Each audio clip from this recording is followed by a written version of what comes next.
please? I want some cucumbers. You want cucumbers? Okay. Not on my salad. You want some meat on your salad? Today at Bear Lake School for our summer food program, we're primarily serving the walk-ins from the Bear Lake community and our daycare center. The nice thing about the area that we live in Manistee County is we have a lot of access to fresh fruits and vegetables, and we're taking advantage of that for our summer food program.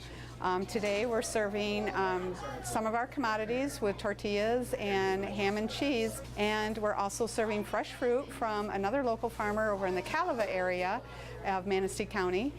Gross Nickel Farms, we have peaches and blueberries. We also have fresh lettuce from Gross Nickels. I think this is going on our third or fourth year. I'm not sure. And we sell them quite a few products like blueberries, green beans, strawberries, most things that are in season.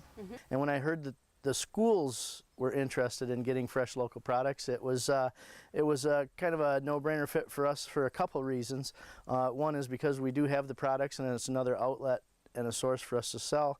But I also have a vested interest. I have an 8th grader, now this year 9th grader in school, one of our local schools, and we sell produce to that school.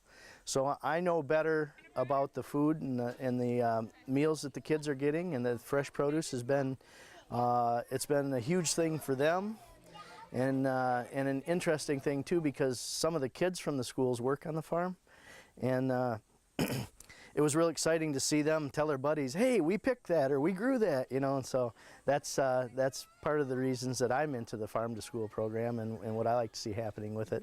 Our experience with Farm to School and getting started, it's just been quite an adventure.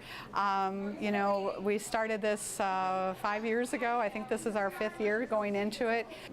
I'm a dual food service director. I work with K&D and with Bear Lake. We worked with Manistee Area Public Schools and Kathy Gutowski, and we worked together to do the informal biz. We worked with Colleen Matz.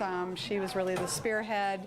She was the one that got us motivated and going in that direction. But I know Kathy and myself were both thinking we live in such an agricultural rich community where our food is being shipped out to other states, other countries, and we're not taking advantage of that. And why not? We should be doing that.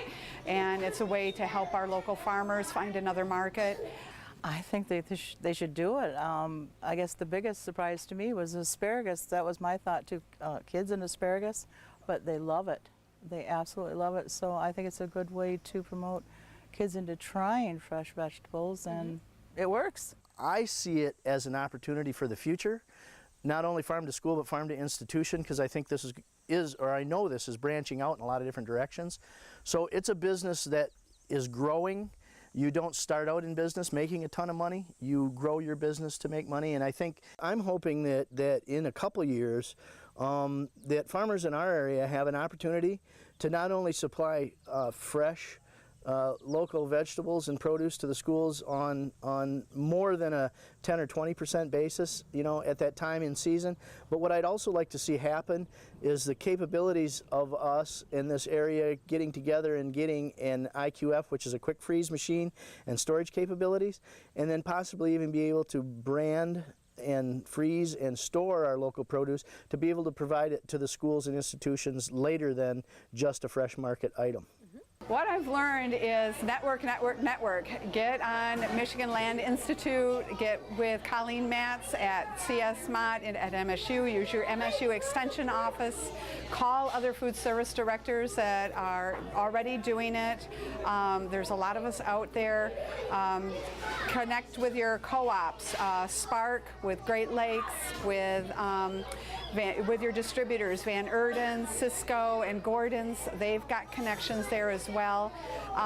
And don't think you've got to take it all on at once. Start slow, start with a couple of vegetables or a couple of fruits and work it in slowly. You don't have to be doing, I mean, when we first started, all we did was corn on the cob in the fall and asparagus in the spring.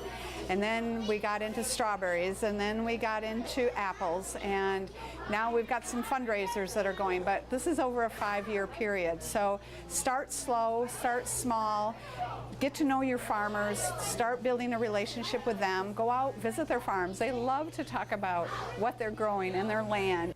I would like the schools to notify us, like in the wintertime, to let us know what they want as far as fruits and vegetables. We can plant them and save that for them and, you know, sell it only to them and, you know, be a larger amount than what they're doing right now. Don't be scared, you know, try it out. And what does it hurt to try? I mean, you might create a market for yourself.